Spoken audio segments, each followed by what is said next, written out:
My name is Diana Moreithi. I am an advocate practicing in Nairobi, Kenya. I go by the brand Private Wealth Lawyer KE on Twitter, Instagram, and all my socials. On LinkedIn, I'm Diana Moreithi. So, why are we here today? We're here today to welcome you into my world as a private wealth lawyer practicing in Nairobi, Kenya, and generally all over Africa, because our clients have holdings across, not just within Kenya. And passion projects, breaking barriers. I don't know how I feel.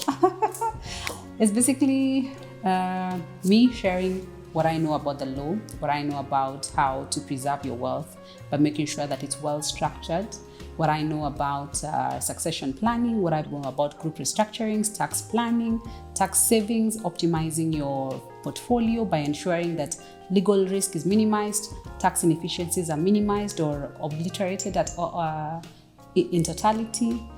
Yes, that's what private wealth is all about, and welcome to the Private Wealth Lawyer KE podcast.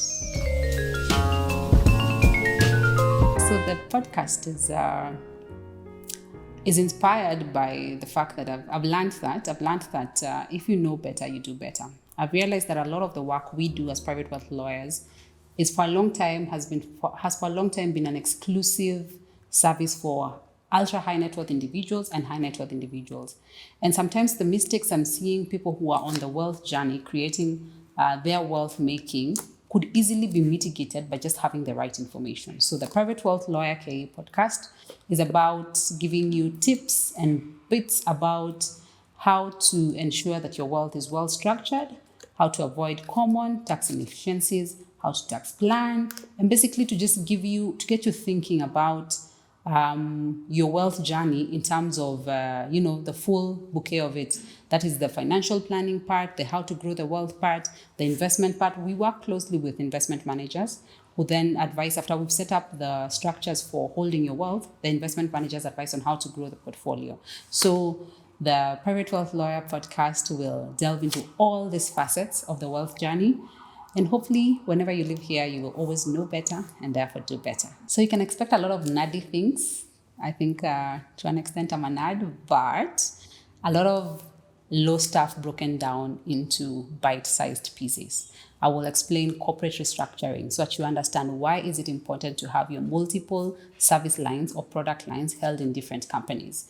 I will explain tax planning. I'll break it down to the point where you understand why does it make sense to have your business registered as a LLC, that's a limited liability company, as opposed to a sole proprietorship. What are the tax inefficiencies just that registration is subjecting you to? And I'll show you with numbers and just exactly what two people doing the same thing, one is paying more taxes and another is paying less taxes. The other thing you can expect is a bit of talk on family law, because the truth is, at the end of the day, risk marriage, children, and other familial ties all affect your wealth journey. So we're going to talk about how to structure those relationships and what the legal consequence those relationships have on your wealth portfolio.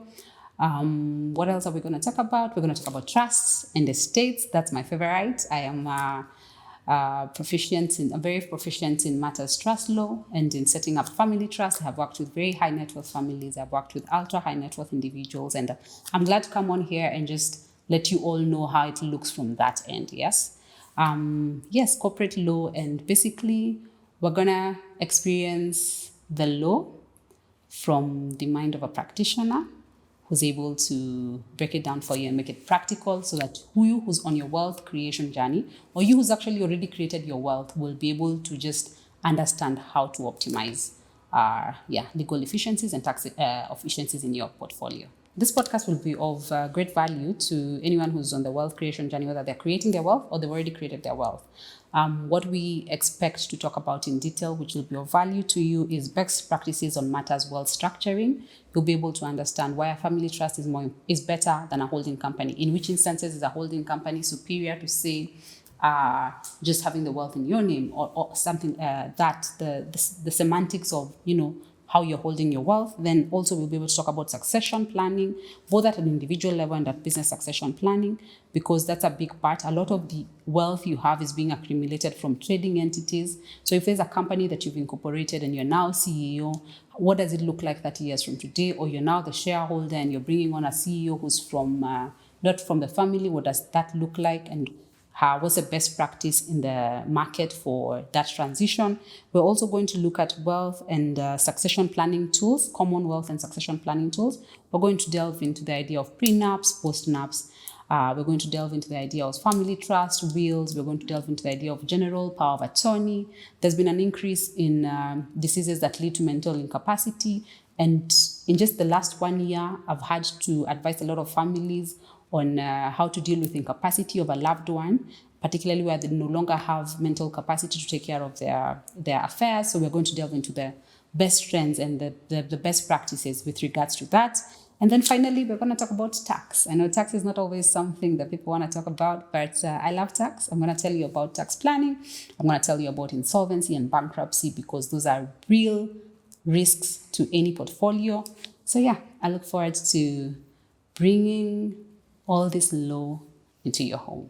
So what's a typical workday for a private wealth lawyer? So I think even among the legal practitioners in Nairobi, there are not many of us who identify exclusively as private wealth lawyers. So I'm very privileged, and I take it as an honor that I'm able to do that, to practice the type of law that I love.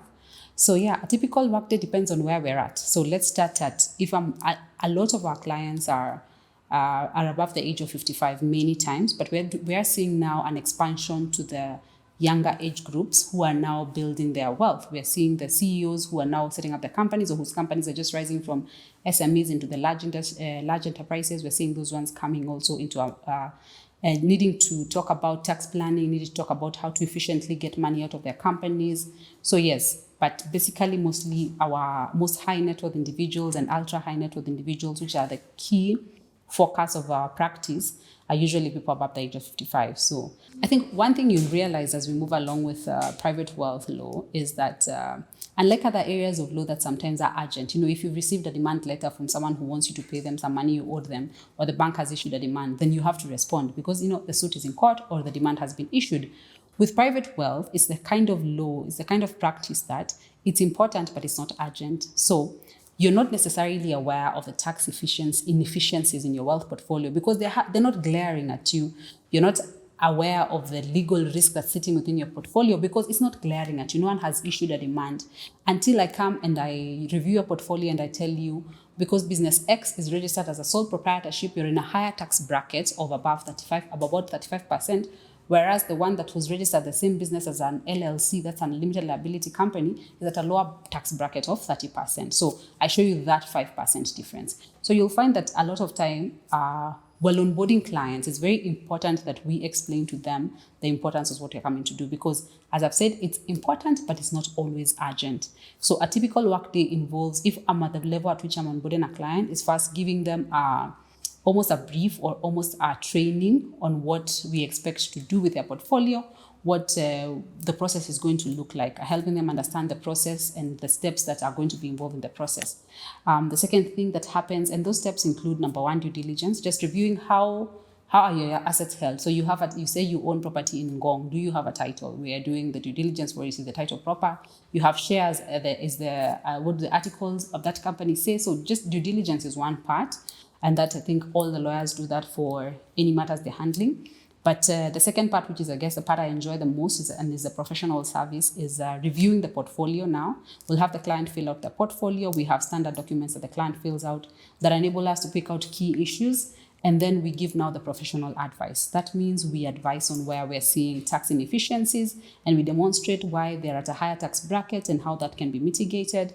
We advise on where the legal risk is sitting and how that can be mitigated. Sometimes that involves restructuring the group. So for instance, if it's an entity that has more than 2 or 3 or multiple product lines or service lines, we may decide to hive off one service line into a different company because it's creating a unique type of legal risk that the rest don't carry.